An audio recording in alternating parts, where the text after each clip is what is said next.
ನಮಸ್ಕಾರ ವೀಕ್ಷಕರೇ, ಕೆಎಂ ಕನ್ನಡ ನ್ಯೂಸ್ಗೆ ಸ್ವಾಗತ.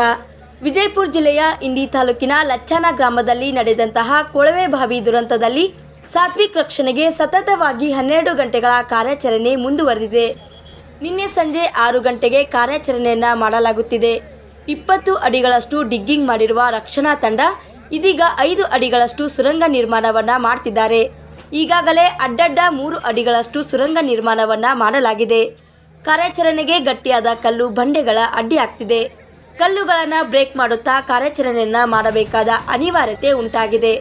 ಅಗ್ನಿಶಾಮಕ ದಳ ಬೆಳಗಾವಿ, ಕಲಬುರಗಿಯಿಂದ ಆಗಮಿಸಿರುವ 2 SDRF ತಂಡ ಕೊಳವೆ ಬಾವಿಯನ್ನು ಕೊರೆಯುವ ನುರಿತರ ತಂಡಗಳಿಂದ ನಿರಂತರವಾದ ಕಾರ್ಯಾಚರಣೆ ಮಾಡಲಾಗುತ್ತಿದೆ.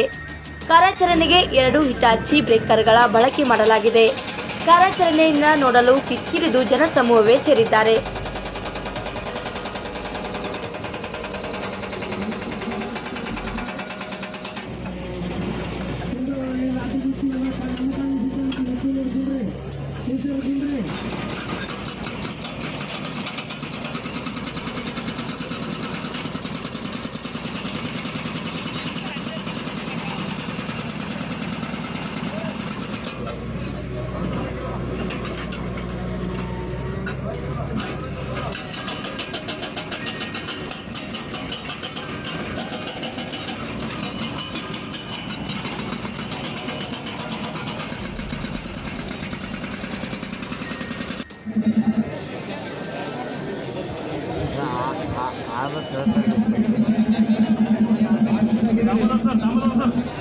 सर ये जो बात बोल रहे हैं राइट है वो राइट मारने से क्या हो रहा है? ये जो पॉइंट है ना, ये पॉइंट से इधर बीच को गिरा रहे हैं हम लोग, थोड़ा सेंटर में लेके मारने के लिए